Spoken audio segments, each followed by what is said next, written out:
¿Cómo están? Buenas noches, bienvenidos a Una Noche con Ideas en Primer Plano.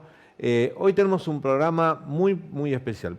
Para mí es muy importante recibir en este ciclo que me toca conducir a un amigo, pero más allá de que sea mi amigo, es un talento de la literatura argentina, un historiador, licenciado en historia, docente y un gran escritor. Muchas de sus historias han sido llevadas al cine, también con éxito, y seguramente ya te habrás dado cuenta de quién estoy hablando, ni más ni menos que de Eduardo Sacheri, a quien le doy la bienvenida. Eduardo, muy bienvenido a este programa. Muchas gracias, Daniel, fue un placer.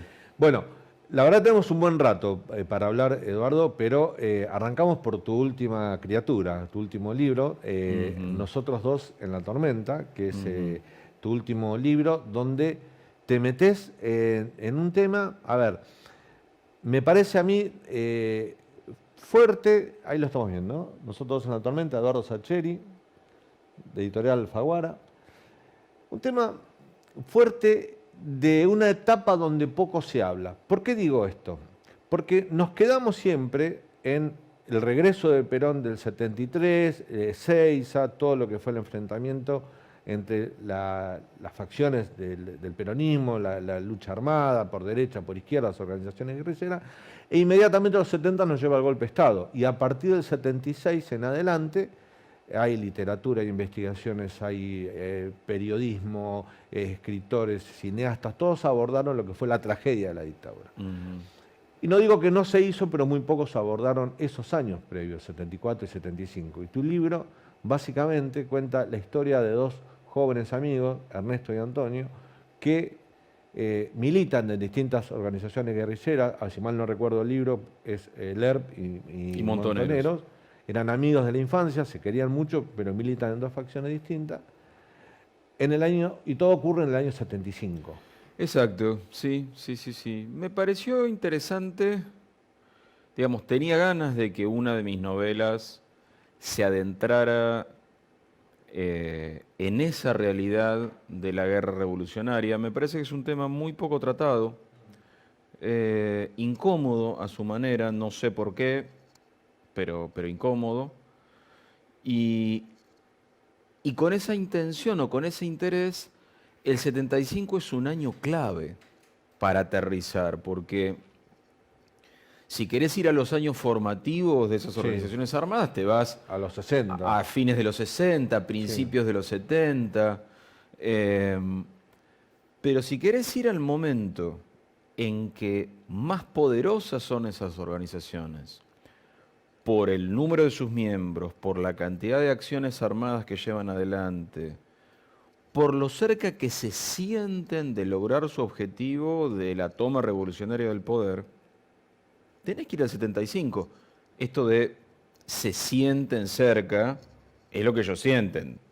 Leído desde años después y desde el estudio académico, uno puede poner muy en tela de juicio esa convicción, esa certeza con la que se manejaban. Pero así se sentían y así se movían. Entonces me parece que es un año muy interesante porque además la dictadura todavía no está. Entonces el juego de posibilidades y fuerzas es mucho más abierto que lo que será después del golpe militar y de todas las atrocidades cometidas por la dictadura. Vamos a meternos un ratito con el enfoque histórico, pero no es tu generación, no es la mía. Nosotros éramos muy chicos en el momento que los jóvenes adultos se volcaron a militar en organizaciones armadas. Cuando describiste los personajes, Antonio y Ernesto, ¿qué creíste? Porque a veces, yo muchas veces me pregunté, ¿por qué terminaron metiéndose en organizaciones guerrilleras armadas? ¿En qué creían? ¿Qué los motivó a arriesgar en poner en juego su vida y a atentar contra la vida de los demás en un momento donde, si bien Argentina no era un paraíso, bueno, había vuelto Perón, que era lo que tanto habían luchado, había una democracia, se había votado libremente, los indicadores sociales y económicos, comparados con los de ahora, eran mucho mejores. Cuando describiste a las personas, ¿qué viste en ellos? ¿O qué describiste en ellos como para poder ponerlos en esa situación? Mira, leyendo y leyendo mucho, por suerte hay muchos laburos académicos de muy Sí, buena calidad ya. sí. ¿Viste? Claro, son casi 50 años. Mm. Hay momentos en que parece que fue ayer, pero estamos hablando de medio siglo atrás. O sea, hay muchos trabajos muy interesantes y me pasé leyendo en cantidad. Claro, tiene mucho que ver con el espíritu de época. Vos pensá, la Revolución Cubana había tenido éxito en el 59, Sí, apenas 16 15 años años atrás, antes. claro. Al Che Guevara lo habían matado en Bolivia en el 67. Am, el golpe de Pinochet en Chile en el 73. 11 de septiembre del 73. Sí. Entonces, por nombrarte algunos ejemplos, y antes de eso el gobierno de Allende y su aproximación al socialismo, etc. Entonces, la visión más profunda de estas organizaciones tiene que ver no con el retorno de Perón, aunque Montoneros en un momento o en una época sí canaliza sus esfuerzos en esa dirección. Pero el ERP no lo hace nunca. El PRT, el Partido Revolucionario de los Trabajadores, nunca ve en Perón una alternativa. Los tipos están jugados a la guerra popular y prolongada A la lucha armada. rumbo a la toma del Estado. Y Montoneros, después de arrancar por la derecha católica, porque arranca de ahí Montoneros, Sí, el grupo Tacuara, que no de era Tacuara, etcétera, después va sentó un deslizamiento hacia el peronismo. Dicen, bueno, Perón es un líder popular, el propio Perón aprovecha esos silencios teóricos de su propio discurso como para acomodarse en, sí, yo los represento, muchachos, ustedes también son parte del movimiento, pero claro, cuando Perón asume la presidencia el 12 de octubre del 73, les deja muy claro que o se subordinan, obedecen, se desmovilizan y claramente se alinean en un programa socioeconómico que dista muchísimo de la revolución socialista, o son el enemigo. Perón se los deja muy claro y a partir del 74 el resto del peronismo los trata claramente como el enemigo y ahí es cuando Montoneros vuelve a la clandestinidad, decididos a jugar también definitivamente la carta de la revolución armada. Entonces, por eso el 75, aunque vienen de tradiciones distintas, el ERP y Montoneros, y seguirán teniendo acciones separadas porque no confluyen en una energía común, claramente están jugados en ese programa. Entonces me pareció interesante que mis personajes estuvieran absolutamente convencidos de esa línea. De hecho, la novela arranca cuando la unidad básica de combate de Montoneros, Sí. de la que participa uno de ellos dos, que es Antonio, acaban de llevarse la derrota brutal en la provincia de Misiones, a donde Montoneros ha fundado el Partido Peronista Auténtico para competirle a la estructura del peronismo en las elecciones para gobernador de Misiones, y los han pulverizado en esa elección. Entonces, ahí viene la decisión de, bueno, loco, Lo nuestro no es los votos. en realidad no es lo nuestro, sino la Argentina que deseamos solo se va a construir con la fuerza de las armas y por fuera de la estructura institucional. Por eso... ¿Por qué ubicaste todos estos militantes en tu zona? Castelar, Morón, Ramos Mejía. Es una zona oeste de la cual vos venís. Mira, porque ¿Te sentiste cómodo o porque por te un trae lado algún era tipo de verosímil, reminiscencia? por un lado era verosímil, o sea, a mí Sí. me interesa en mis novelas ser verosímil. Sí. Es decir, aunque invento personajes e invento situaciones, que no se den de bruces con el contexto histórico que hay detrás. Esa es mi pretensión siempre. En el oeste del Gran Buenos Aires, en realidad como en todo el Gran Buenos Aires, en la capital y en las grandes ciudades del país, ambas organizaciones tuvieron una actividad muy, muy profunda. Eso por fuera del frente rural que armó el ERP en Tucumán. O sea, Sí. dejando afuera, en el mundo urbano estuvieron, te diría, mucho más presentes las dos organizaciones. Y llevármelo a mi zona me permite conocer mucho mejor no solo la geografía, sino te diría hasta esa geografía social y cultural en la que uno se ha criado. Yo me acuerdo de el Castelar de ese tiempo, tenía 7, 8 años, pero lo tengo muy presente.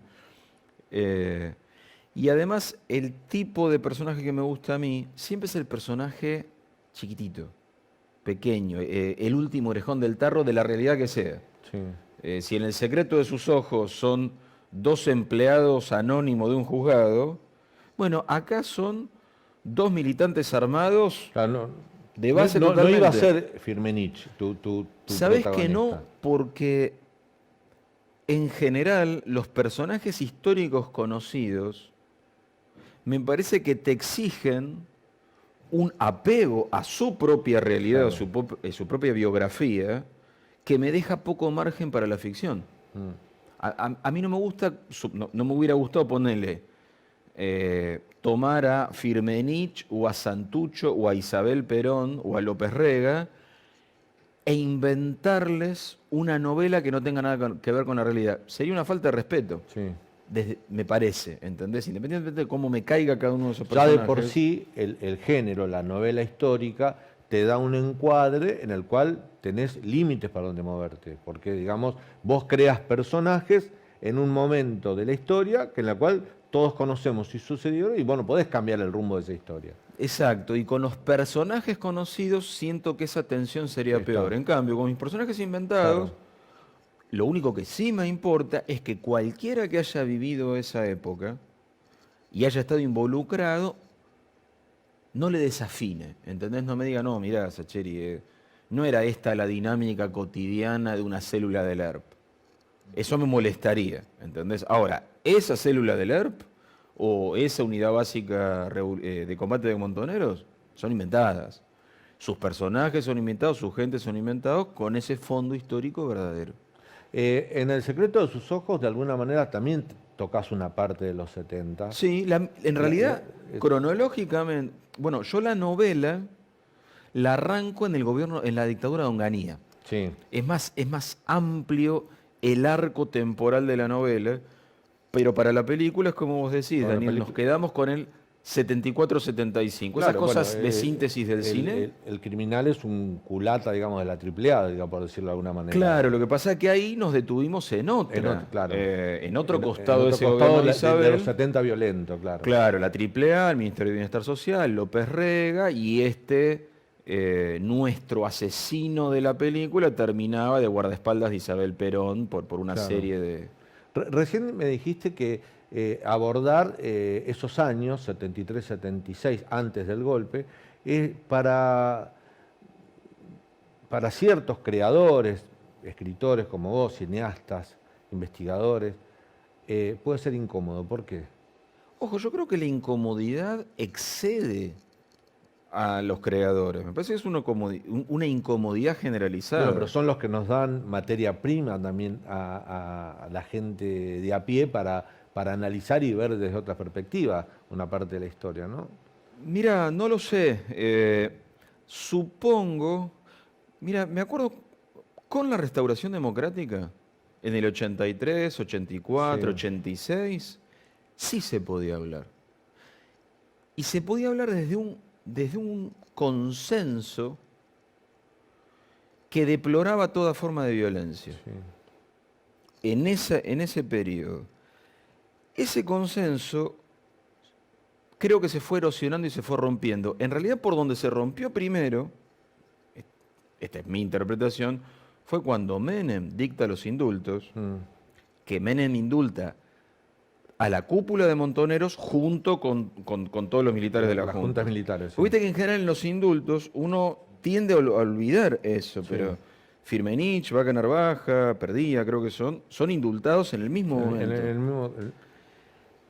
Y ahí, naturalmente, el discurso público va, con mucha lógica, a quejarse de esa injusticia, de esos indultos, etcétera, y la militancia de derechos humanos, con mucha lógica también, va sobre cómo han soltado estos tipos, etcétera, etcétera.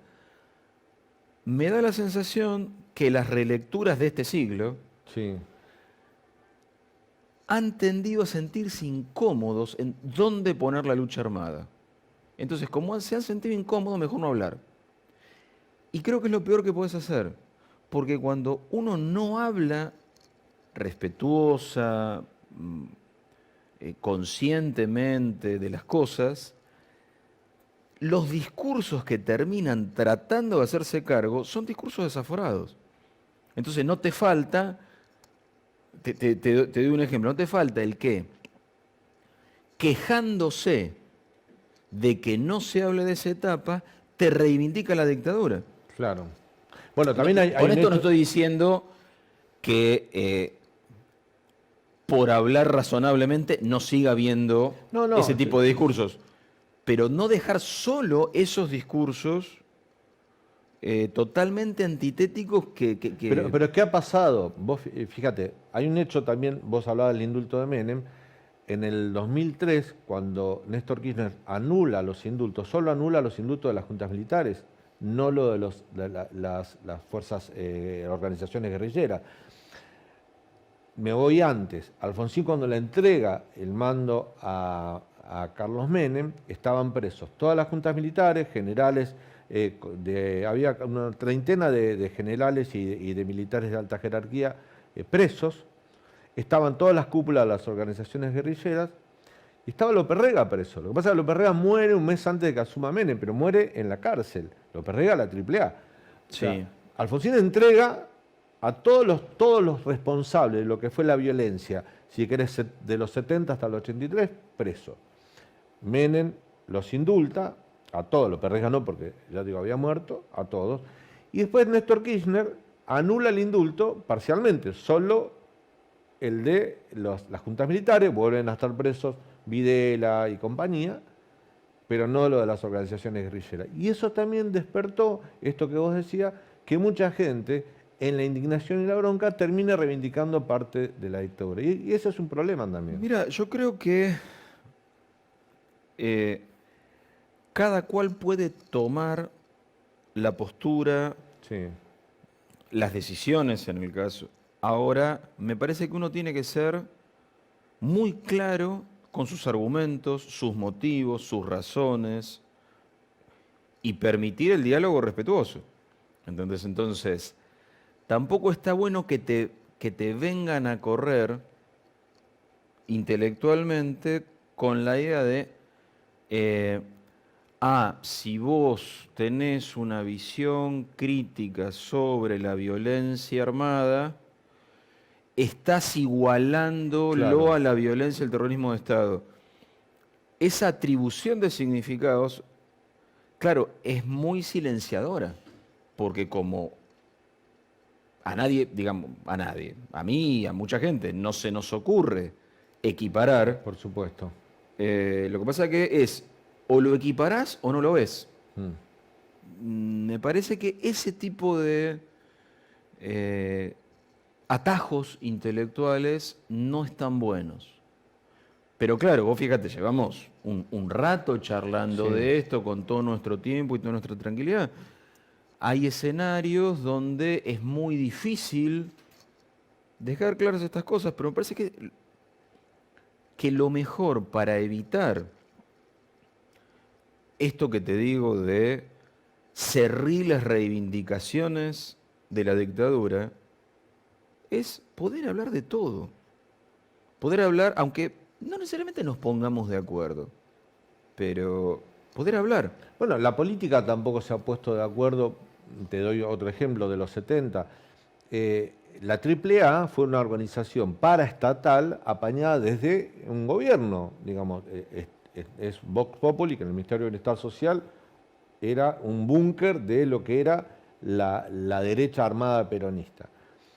por estar el Estado atrás, hubo intentos en el Congreso, varios intentos, yo recuerdo un par, donde no prosperó, declarar crímenes de lesa humanidad también los de la AAA, para que no prescribieran, como no prescriben los de la dictadura. Y nunca se pudo sancionar eso, porque eso también incomoda a un sector de la política también, ¿no? Es meterse, porque ahí te tenés que meter también en algo. Vos hablabas del 75, de lo importante que fue.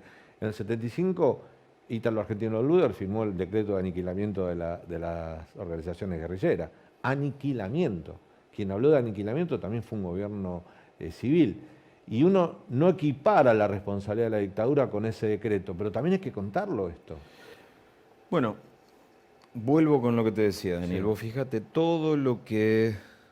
las puntas que vamos abriendo en una calma conversación, pero todo lo que tendríamos que conversar. A mí me parece que la clave es poder hablar de todo, lo que no significa poder decir todo, porque hay juicios que están totalmente fuera de la posibilidad de sostenerlos por ofensivos, por criminales, por apologéticos de barbaridades. O sea, no es que hablar de todo te habilita a decir cualquier cosa. Sí. Pero sí yo reivindico la posibilidad de hablar de todas las cosas. Porque lo otro es peor. Digamos, la otra alternativa es peor porque no se entiende el pasado. O sea, cuando uno... Yo soy profesor de historia. Al pasado uno va a entender, no a amar. O sea, uno cuando va buscando un conocimiento, lo que pone en juego son categorías intelectuales. Entonces, cuanto más sabes, más entendés. Conocimiento y entendimiento van de la mano con el diálogo, la búsqueda, la investigación, el intercambio, no con el de esto no se habla. Porque el de esto no se habla, insisto, termina generando peores criaturas. ¿Te sentís más cómodo con la novela histórica, digamos, este género que de alguna manera lo tocás, ahora lo abarcaste directamente, pero lo has tocado en otro, o con tu parte más creativa, libre, de tomar como temática el romanticismo del fútbol o una historia de dos personas comunes y corrientes, como fue tu anteúltima novela? Mira, yo lo que me voy dando cuenta, yo no sé si definiría esta como una novela histórica, pero te digo por qué, Daniel, porque en general en el arquetipo de la novela histórica aparecen personajes muy famosos. Claro, sí, es cierto. Yo creo que lo que me gusta hacer en casi todas mis novelas, por eso veo una regularidad, es anclar a mis personajes en algún momento de la Argentina. Y que la novela tenga como una doble lectura posible. La de la vida de esos personajes pequeños, minúsculos, y la del contexto argentino que hay detrás. Hablábamos del secreto de sus ojos. Sí. La noche de la usina, que fue al cine como La Odisea de los Giles, tiene que ver con la crisis del 2001, el corralito, etcétera, etcétera. El funcionamiento general del mundo, que es mi novela anterior, tiene que ver con la restauración, con el último año de la dictadura, el 83, como final, como momento postrero de la dictadura tenés militar. una novela también de hace unos años que es una historia de una pareja que está en los años 50, no recuerdo el título. Lo mucho que te amé. Lo mucho que te amé. El trasfondo es Me una gustó mucho esa familia novela, muy antiperonista, sí. con uno que es peronista, Sí. pero en el... Bueno, la digamos, conversación pública que rodea esa historia de amor es de época.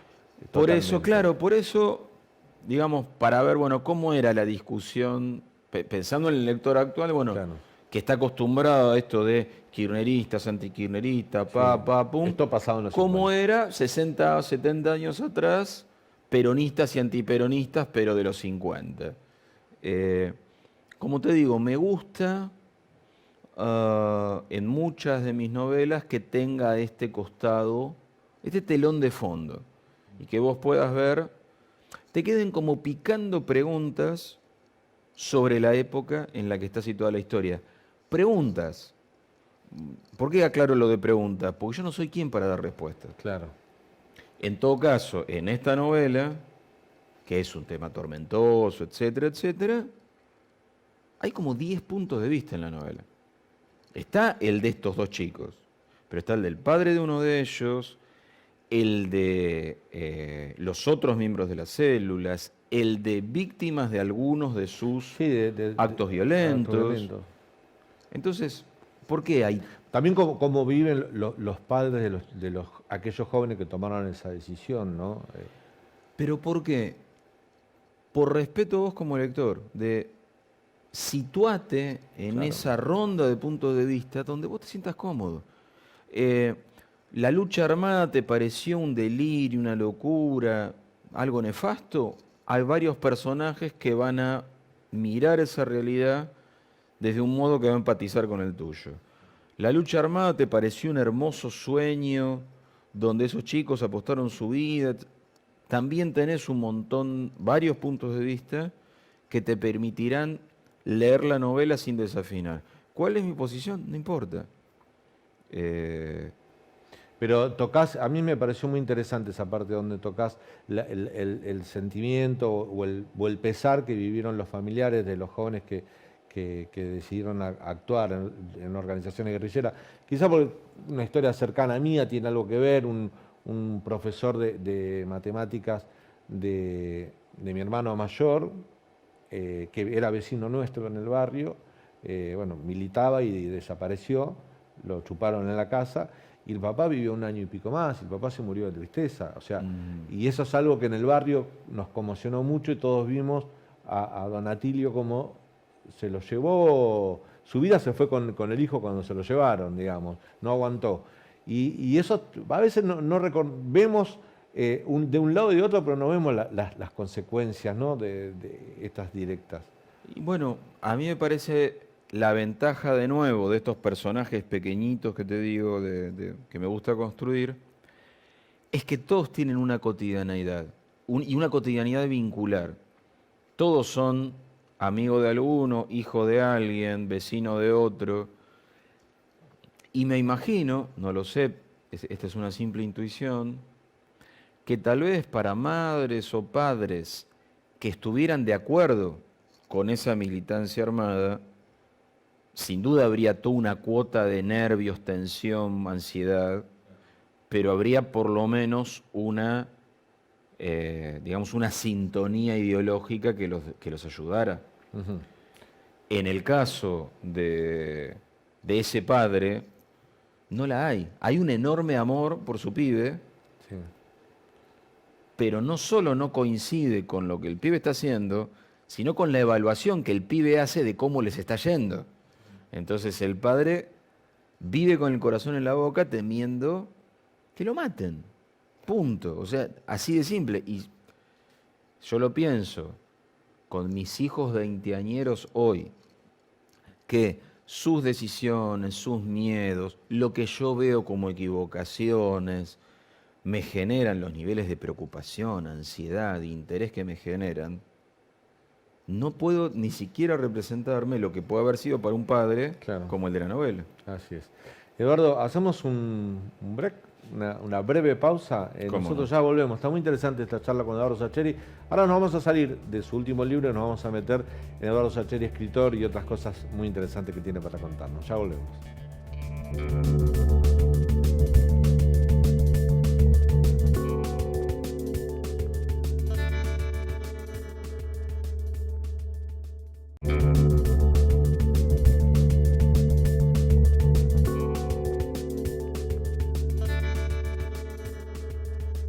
Y seguimos en esta noche con ideas en primer plano, hablando con el amigo Eduardo Sacheri.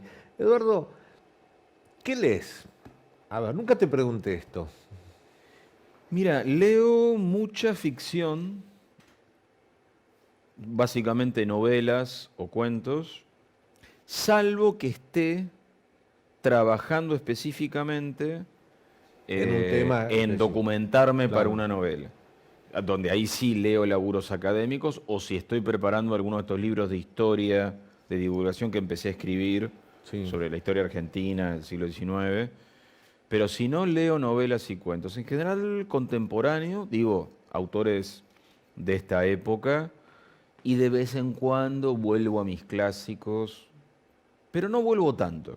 Es decir, están ahí, me siguen acompañando desde las estanterías, pero no sé, Pero no Cortázar. sentís que tenés uno o dos escritores que son de alguna manera tus padrinos sin saberlo porque te marcan cierta línea. Yo creo que los tengo, aunque no los relea. O sea, me impactaron tanto cuando los leí. Claro. Cortázar, Borges, García Márquez, Vargas Llosa, Soriano. Tanto me impactaron que siento que, que están dentro de mí. Como lector, lo digo. Me parece que cuando escribo, por suerte, no los tengo tan presentes. Pues sospecho que si los tuviera muy presentes, me cohibiría, me atemorizaría y diría, no, yo no puedo escribir como esta gente, cosa que es cierta. Entonces, el riesgo de callarme la boca y guardar la computadora sería alto. ¿Y te cayó la ficha que vos ya estás a un nivel de una altura de que ahora vos sos el referente, el padrino sin saberlo de escritores más jóvenes? Pero sí, Eduardo, digamos, te conozco tu humildad, pero yo te lo tengo que decir. No creo. No, ¿sabés qué es lo que no creo? Mejor dicho, creo que no estamos en un momento como para poder afirmarlo, Daniel. En todo caso, si dentro de un tiempo, sobre todo una vez que yo o me haya muerto o haya dejado de publicar, suponete que mis libros sigan circulando, ahí, si estoy vivo, pero sin publicar, te llamo y dice, che, Daniel, eso que me dijiste aquella vez en tu programa. Pero lo que tenemos, no, yo siempre tengo una gran precaución, será por esto de ser de Sí. historia, con respecto a la valoración de los presentes, de cualquier presente. Sí. ¿Viste? El presente engaña. El presente engaña. Porque las cosas parecen ser de un modo cuando te las topás, que cuando las dejas atrás y las mirás por el retrovisor, empiezan a ser diferentes. Y además yo tengo la ventaja esta, saco una novela nueva, o sea, si sigo publicando cosas, vengo a tu programa, pum, me hacen entrevistas, voy a una feria del libro, te firmo un libro, y eso me da una presencia y una cercanía que creo que facilita mi visibilidad. La mía y la de la otra gente, mis Sí. colegas que estamos publicando en la actualidad. Habrá que ver, viste, cuando ya no estemos, o no estemos tan activos o tan visibles, ¿qué queda de nosotros? Eduardo, por si no lo saben, cada vez que lo entrevisto hago hincapié en esto, un poco porque él por supuesto, no suele decirlo, pero a mí me genera admiración que él, en la situación en que está, como escritor exitoso, que sus obras han sido llevadas al cine con éxito, hasta obtener hasta un Oscar, sigue dando clases en colegios secundarios. Yo siempre te lo recuerdo en cada entrevista, en una escuela en Ramos Mejía y otra en Libertad. ¿Sí? Creo que sabes. Estoy con la de Ramos, me Estás quedé con la de solo Ramos, porque me quedé solo los lunes por la mañana. No, La de no. Libertad la dejé. Por supuesto, lo haces más que nada por pasión, por deseo de enseñar, ¿no? Digamos, te gusta la docencia. Me gusta mucho y además es parte de mi vida. O sea, por algo cuando terminé el secundario estudié historia. Estudiaste historia. Viste, primero me recibí de profesor en la Universidad de Morón, después de licenciado en la Universidad de Luján. Di muchos años clase en la UBA, como 15 años en Ciencias Económicas en la UBA y en un montón de escuelas secundarias. Pues para mí es un conocimiento. Viste que antes te decía la historia, tal cosa, es como una matriz de interpretación de la realidad para mí, es mucho más que una materia. Y compartir eso con alumnos me parece que está bueno. ¿Cómo ves la educación en general en este momento del país? Viste que yo como periodista me ha tocado durante muchos años cubrir educación para el diario La Nación. Lo sé. Es un tema que yo abordo mucho en mis programas, cuando puedo le doy espacio. Yo creo que vivimos hablando de economía, inflación, inseguridad, pero me parece que educación debe estar, debe haber demanda social alrededor de una mejora en la educación. Y realmente por ver indicadores, datos, hacer comparaciones, yo creo que estamos en un pésimo momento. Lo veo como periodista, vos cómo lo ves como docente. Sí, yo me quedo pensando en la palabra momento que acabas de utilizar y yo voy a permitirme una peor, que es tendencia. Tendencia. Porque, viste, un momento puede ser algo coyuntural, que, se desacomodaron, se desajustaron las cosas. Pero yo creo que hace muchos años que venimos empeorando en nuestro sistema educativo. Y no está bueno. Me da la sensación de que algo muy bueno que tuvo la Argentina, que durante décadas y décadas consolidó a una clase media ascendente y a una clase baja que se convertía en clase media a través de ese mismo camino, vinculado con el trabajo, pero vinculado también con la educación, hoy en día eso no está funcionando. Y otra cosa que no está funcionando, y sigo pensando en la educación pública, era esa cosa de ese entramado de gente mezclada. Bueno, la escuela pública igualitaria, ¿no? Al cual Que asistíamos realmente todos. funcionaba. Y vos, yo lo recuerdo muy particularmente en mi propia vida, porque yo a la primaria fui a una pequeñita escuela parroquial y a un enorme colegio nacional en el secundario. Y ese pasaje al enorme colegio nacional me impactó muy positivamente por la complejidad en la conformación, la heterogeneidad que éramos. Éramos gente de lugares distintos, de pasados diferentes, de condiciones socioeconómicas distintas, e íbamos a la misma escuela. Hoy en día eso casi no pasa. Digamos, las instituciones educativas tienden a perpetuar la pertenencia a un determinado nicho. No importa cuál sea ese nicho, si allá arriba o allá abajo. Y eso me parece que es una pésima noticia, que tiene un montón de costados y causales. Sí, pero nosotros todavía podemos decir que hemos visto que ingresar, por ejemplo, ¿te acordás de los famosos colegios normales, los nacionales, los colegios normales? Ingresar, terminar la primaria e ingresar a un colegio normal era para tenía como una simbología de movilidad social ascendente. O sea, seguro. para la familia también, que el hijo vaya al normal tanto a hacer la secundaria. Tenía un significado muy fuerte. Y hoy estas escuelas normales terminan siendo una más del grupo. Antes, la clase media que habitaba esas escuelas normales, ahora ha elegido escuelas privadas, que la verdad, Eduardo, tampoco son mucho mejor. Seguro, pero vos fíjate, a partir de priorizar apenas un par de elementos como que no haya tantas huelgas, Claro, garantizar el servicio educativo. que no haya ausentismo Claro, docente, sí. que eso en general en la educación privada se produce bastante menos que en la educación estatal, las familias se conforman. Pero vuelvo a esta cosa de nicho, nos mezclamos cada vez menos y me parece que una de las mejores cosas... Y ves intereses, a ver, no solo en la política, te hablo de la dirigencia política, la dirigencia empresaria, la dirigencia gremial.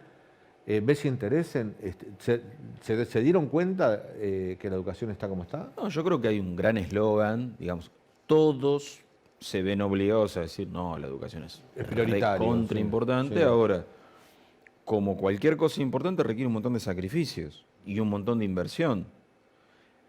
Pero voy con las dos cosas juntas, sacrificio e inversión, porque me parece que hay que mejorar un montón de los dos lados del escritorio del aula. Quiero decir, los chicos tienen que tener un montón de cosas mejores de las que reciben, pero los docentes también tienen que tener un nivel de formación y de actualización que dista de lo que muchos docentes parecen dispuestos a asumir.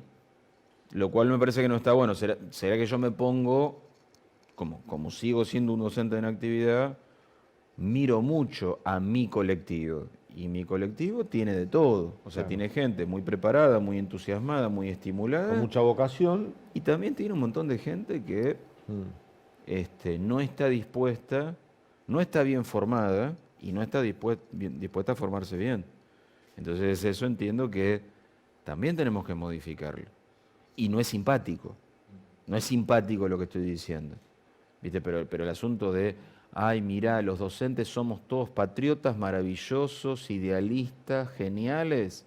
No, no lo somos.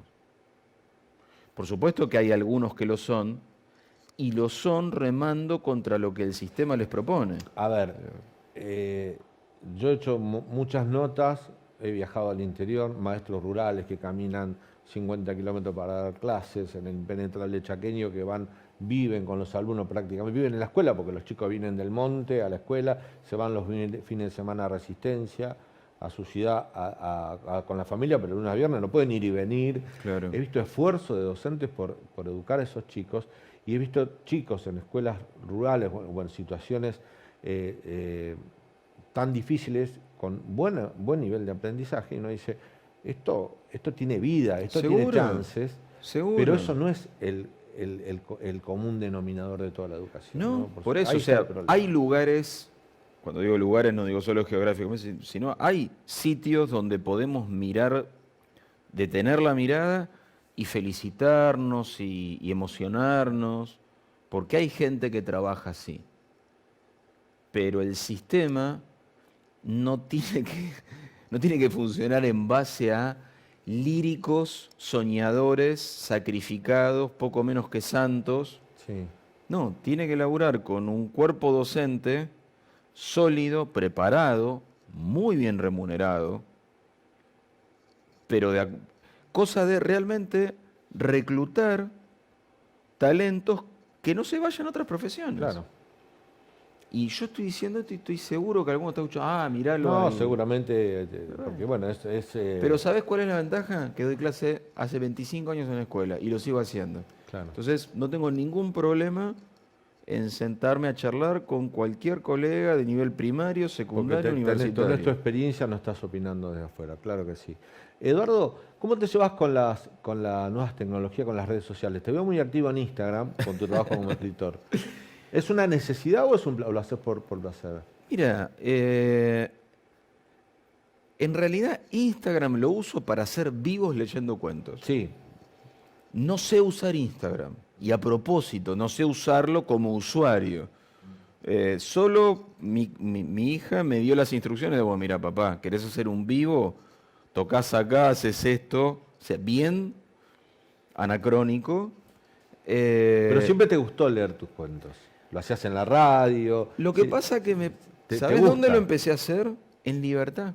En esas escuelas Sí, donde la lectura de cuentos, no míos, cuentos que a mí me gustaban, eran un estímulo para esos chicos, adolescentes que leían horriblemente mal, y por leer mal no disfrutaban la lectura, cosa que es muy lógica, y cuando una voz de un adulto más o menos coherente, la voz digo, les leía un cuento y decían, ah, mira, qué bueno que está este cuento, pero porque se los leían bien. Después cuando laburé en radio busqué acercar más o menos lo mismo, y cuando empezó la cuarentena, que me pareció muy desde el principio que iba a ser larga, dura, dije, ¿qué puedo hacer por la gente que está desolada, entristecida, angustiada en sus casas? Bueno, pongo a leer cuentos. En la cuarentena lo hacía día por medio prácticamente. Después lo aflojé y lo hago los domingos a la noche, que es un momento bastante depresivo en general. Digo, bueno, leo un cuento y lo analizo. Me imagino que no será depresivo por lo que vos y yo estamos pensando, ¿no? Bueno, Independiente no siempre juega los domingos, Claro, Daniel, es pensémoslo así. A veces nos deprimimos los viernes, Sí. los sábados te o da los tiempo a lunes recuperarte, también. te da tiempo a recuperarte. Claro. Pero intervengo poco en las redes, lo mismo en Twitter. ¿Ves? Twitter sí lo uso a nivel de, sobre todo, informativo. Me informo mucho por Twitter, pero emito poco. Y soy muy cuidadoso en qué emito. Emito muy pocos mensajes porque, bueno, ya hace como 12 años que tengo una cuenta en Sí. Twitter. Entonces he aprendido... Sí, nos seguimos y yo te veo más activo en Instagram Pero, viste, en Twitter simplemente bueno, te recomiendo este libro, te recomiendo esta película. Soy de subir muy pocas opiniones personales, sobre todo porque creo entender esa lógica de cómo circulan las opiniones que fácilmente derivan en descalificaciones, que fácilmente derivan en agresiones. Y como no me gusta, no participo. De hecho, cuando me topo con alguien agresivo, esa función de silenciar Sí, del Twitter claro. me parece que es maravillosa. Fíjate, si uno pudiera andar por la vida silenciando giles, decime si no, si la vida no te escucho nunca más. Claro. Seguí hablando. Seguí hablando, porque bloquear es distinto. Bloquear tiene como una cosa de respuesta así medio reactiva. Sí, a veces a mí me ha pasado que yo soy de silenciar. A ver, yo escribo opiniones. No, en es Nación. distinto, tu laburo es diferente que el mío. Te marcan, algunos se la agarran con vos y te buscan. Me ha pasado, mi esposa cerró su cuenta de Twitter porque por ahí, por agarrársela conmigo, Sí, mirá. iban por el lado de ella, o sea, le Claro. insultaban a ella. Ella se cansó, dijo, no me interesa, pero digo que yo le pedía, por ejemplo, me ha llegado un momento que, vos fíjate de qué terminamos hablando, ¿no? Yo le pedía a mis hijas que no me sigan en Twitter. No me Para sigan. no Y topar. no, para que no la relacionen. Porque Claro. me ha pasado, y he pasado situaciones feas, de amenazas, de cosas feas que yo tengo experiencia como para darle el valor que tienen. Sí. Bloqueo y listo. Claro, pero a lo mejor la familia Claro, se puede sentir muy sensible. Sí, yo creo que son una gran herramienta eventualmente. ¿Sabes qué pienso a veces? Que nos falta experiencia. Sí, El ser humano evoluciona muy de a poco y aprende muy de a poco. sí. Y esto es muy nuevo. ¿Cuánto tiene la red? ¿10 años? ¿15 Claro, años? esta horizontalidad de estamos todos en un lugar bueno, pasa, yo lo he hablado acá con periodistas, con políticos, que los políticos también, o sea, ya el medio de dejarle la noticia al periodismo para que la interprete y la comunique, no, la comunico yo directamente en las redes sociales. Entonces, te cambia también la dinámica de los medios. O sea, todo esto, como decís vos, es muy nuevo y todavía estamos aprendiendo. Claro Yo creo que sí. Igual, para mí, una de las claves, así como con una novela, es el respeto, viste, como el cuidado. Yo creo que el cuidado en cómo vos comunicás favorece un poco el cuidado con el que salvo que estés en situaciones tan expuestas como vos con el periodismo. Sí, Mi hay otros laburo, que están peor, claro. en ese sentido, es más tranquilo. Eduardo, nos tenemos que despedir, pero no te voy a liberar, por supuesto, sin hablar de nuestra pasión. Con Eduardo somos amigos, somos los dos hinchas fanáticos de Independiente. Siempre has escrito cuentos, has destacado en tu obra literaria la pasión por el fútbol. Hoy, alrededor de Independiente, no digo hablar de Independiente fútbol, pero es decir, el mundo independiente, que es por la colecta de un influencer para pagar la deuda, al cual hemos colaborado muchos socios, hinchas. ¿Te sentís identificado con esa movida?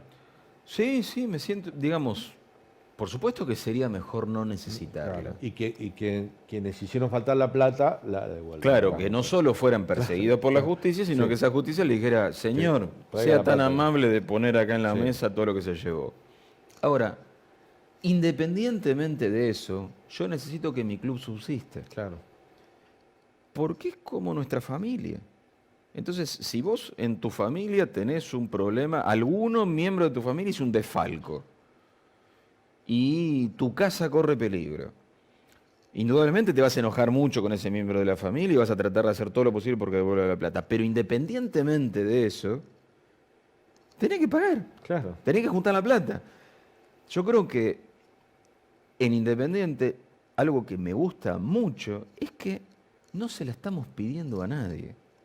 No estamos diciéndole al Estado, salvanos. No le estamos diciendo a una empresa, Perdonanos. ayudanos y hacé con nosotros lo que vos quieras. No, nos estamos haciendo cargo de tratar de juntar lo que se puede. Imposible que juntemos todo lo que hay que juntar. Parece que es una movida estupenda. Y en una crisis de representatividad tan grande como la actual de las distintas dirigencias, que digamos que el encargado de centralizar la colecta sea un influencer, me parece muy acorde con los tiempos. Claro. Por supuesto que para el morbo de algunos se mueren de ganas de que todo salga mal. Pero bueno, son los mismos que... A mí me dio la impresión, Eduardo, que además de la patriada por poner dinero para salvar el club, que es nuestra casa, que es nuestra familia, como bien decís vos, lo definiste mejor que yo, le dio una inyección de energía positiva al mundo independiente, como te decía antes, ¿no? En medio de terribles noticias, Claro. porque elegiste una comisión directiva hace 6 Sí, meses, se te va el presidente a los 4 meses, Sí, o sí. sea, coincido. Igualmente hay momentos en que esa energía positiva uno la busca en el campo de juego Bueno. y cuesta. Te confieso que cuesta.